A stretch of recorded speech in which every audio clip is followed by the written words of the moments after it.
So as a lifelong Alaska resident, as a lifelong resident of the state of Alaska, I've been wanting to make this video for a while because I believe that Quannah Chasinghorse does not deserve to be on the pedestal that she has been put on because she has sold out to capitalism and she has sold out to Zionism. Okay? DeFaro Wunatai's girlfriend, Quannah Chasinghorse, knows what she wants and he loves it. So, DeFaro Wunatai is an Indigenous Canadian creator who rose to fame for his role in Reservation Dogs.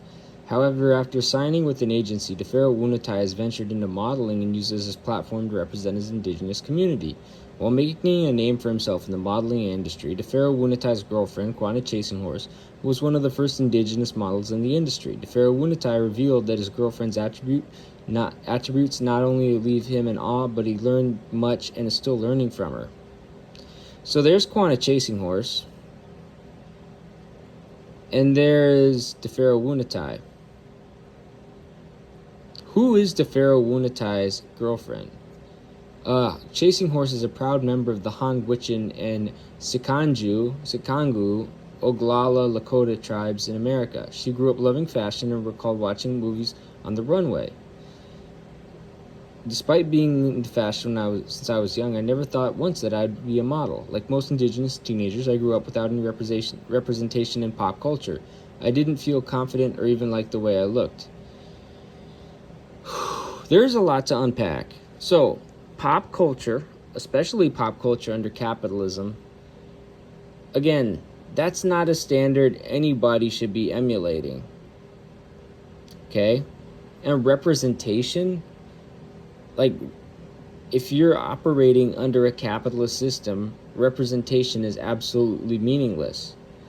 Obama was the first black president, and he's a war criminal, right? Tulsi Gabbard, first Samoan to be in U.S. Congress. She's a war criminal and a cult member, okay? Mary Peltola, first Yupik person to be in Congress. War criminal. Voted in favor of the NDAA. You know, she's a big fan of Voldemort Zelensky and publicly praised him several times. You know, Mary Peltola, war criminal. Quannah Chasinghorse, sellout. You know, representation is meaningless when, at the end of the day, in pop culture, you're representing the capitalist class. You're representing a capitalist class that is controlled by imperialists, Zionists, Protestants, and Freemasons, okay? And I know she thinks she's all chic with the little nose ring, but she looks like she wants to gentrify the neighborhood. You know, she looks like a gentrifier. Isn't that funny? An Indigenous person who looks like a gentrifier. I bet you she goes out to Sleep Mute and she wants to gentrify Sleep Mute. Her and her bougie friends want to gentrify Sleep Mute or Aniak or some shit, right? That's what she looks like. She looks like a wannabe gentrifier with the nose ring and shit. The model was 14 when her mother gave her daughter her first facial tattoo, a traditional hand poke tattoo called Yadilitu. I hope I said that right. In a ceremony Indigenous people practiced to signify coming of age.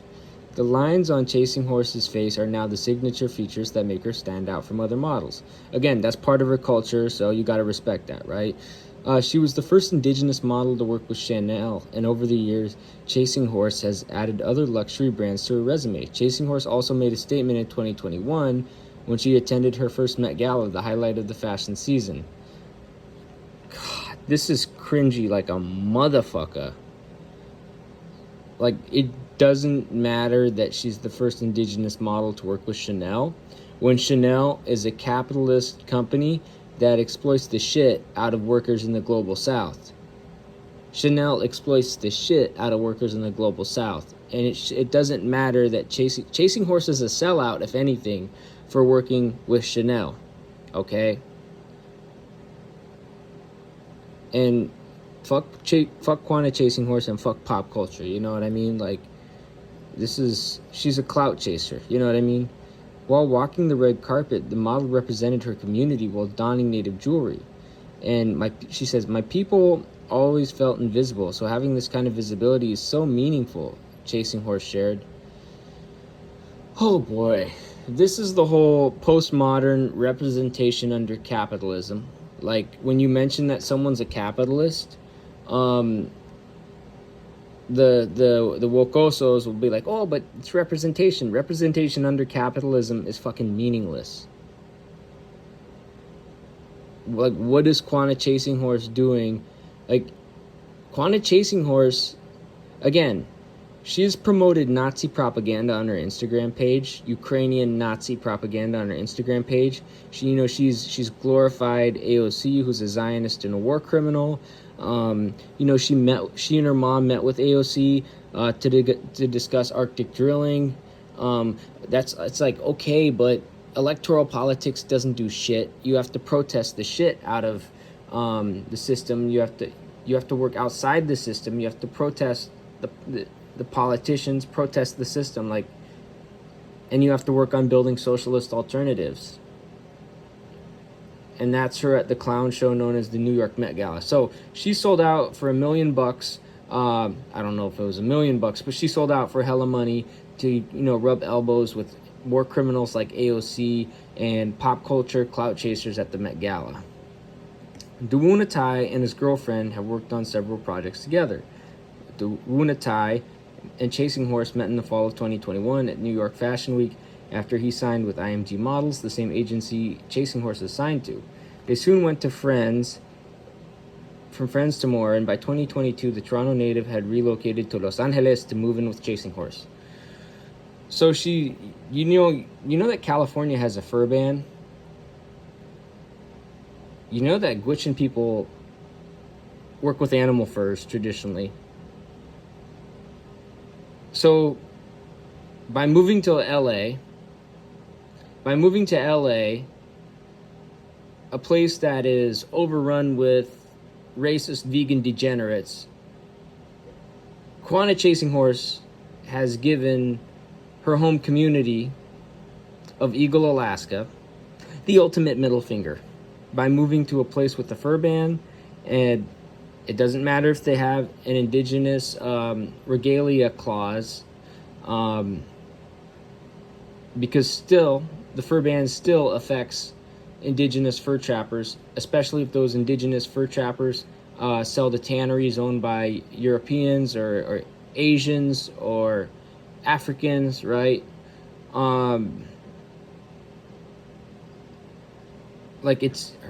LA's fur ban still affects indigenous fur trappers, but Quannah Chasinghorse, she doesn't care. She just making her money modeling, screwing over, fur trappers in Alaska, many of whom are indigenous, and that's why she chose to go, chase clout and move to LA. And the fact that anybody from Alaska would move to LA, that's hella sus to me. You're moving to a shithole overrun by liberal vegans, and a shithole with the fur ban at that. During an interview, Duwunatai revealed he had learned a lot from Chasinghorse as he navigated the fashion industry. What I love about her is that she very much knows what she wants and she has her values. For example, on every project she has been on, they cannot cover up her traditional tattoos, and she only works with companies that fit her values, aren't terrible for the environment. It's cool to have someone like that to teach me, someone I love. So much for values that she worked for. If she actually had values, she would not have worked for Natalie Portman, right? Since becoming a couple, Chasinghorse and Duwunatai have not been shy about their romance. In May 2022, as they starred in love interests in the Haute Saison music video by Rob and Jack Lahana, featuring Gordon Trax and Giorgio Poi. The music video was also Natalie Portman's directorial debut. Why is this prominent, that it was Natalie Portman's directorial debut? Well, this contradicts what the Pharaoh Wunatai said about Quannah Chasinghorse. What he said is, what I love about her, she very much knows what she wants and she has her values. Well, what kind of values does she have? Selling out, clout chasing? And she said that she only works with companies that fit her values, like aren't terrible for the environment.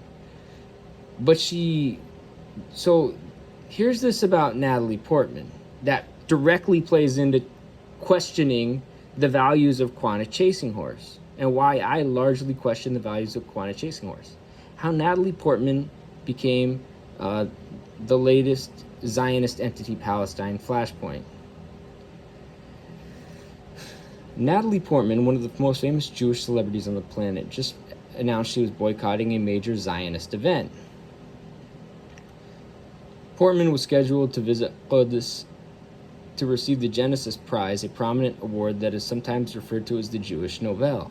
On Friday, she abruptly canceled her visit, writing that she did not want to appear as endorsing Zionist criminal Benjamin Netanyahu in an Instagram post and explaining her decision. It's not clear what's happening to the $2 billion in prize money that comes with that award. So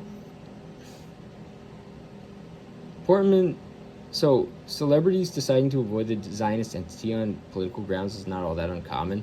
Hollywood is left-leaning, and many celebrities are outspokenly pro-Palestinian. Netanyahu's government is one of the furthest right in Zionist history, particularly when it comes to the genocide of Palestinians. Tensions are to be expected. But Portman is an altogether different case. She is a Zionist criminal. She was born at Quddus. Yes, so she is a Zionist criminal. Though she was raised in the United States and currently lives in France. Ooh, that's hella sus. In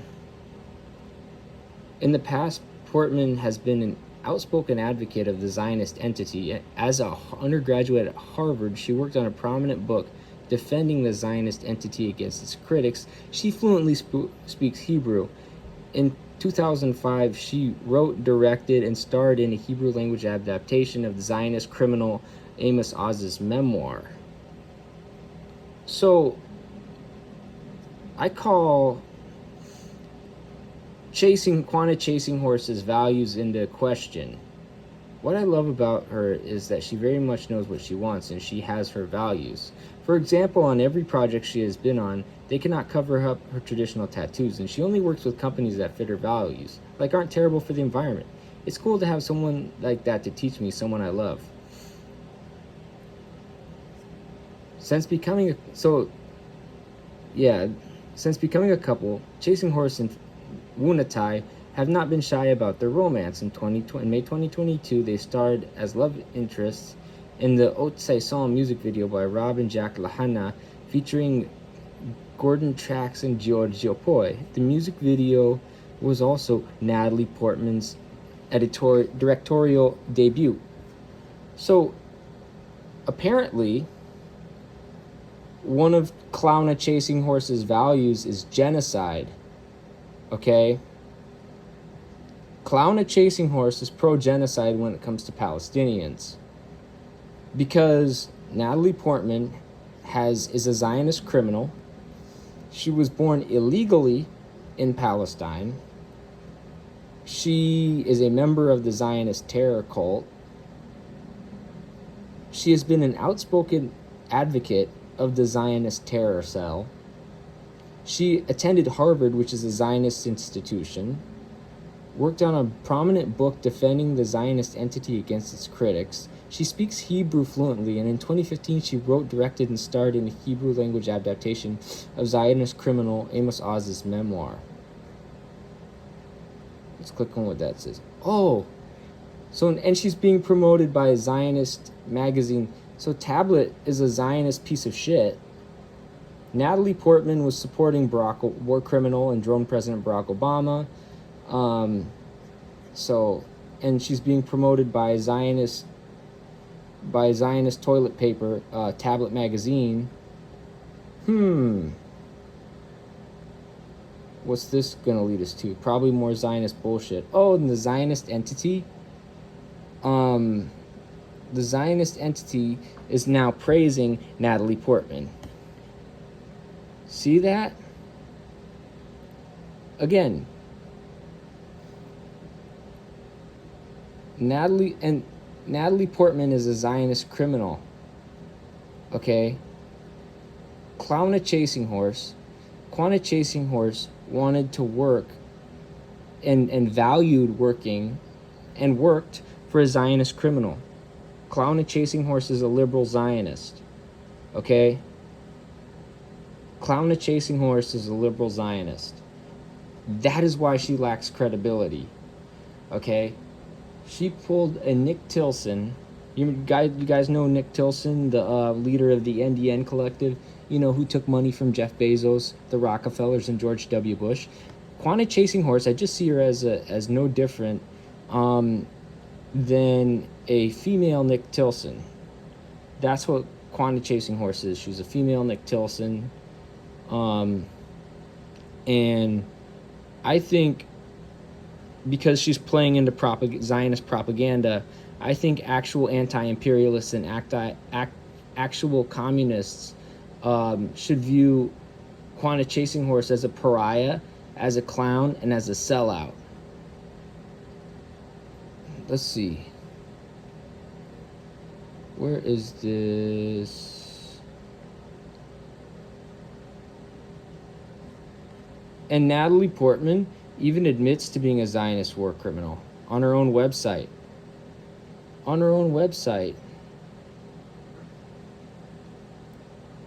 Jesus. Notice how it's all these Zionist, Freemasonic, Hollywood actors. Notice how there's no hip-hop, nobody from hip-hop, or no conscious MCs, no underground MCs, no professional athletes, no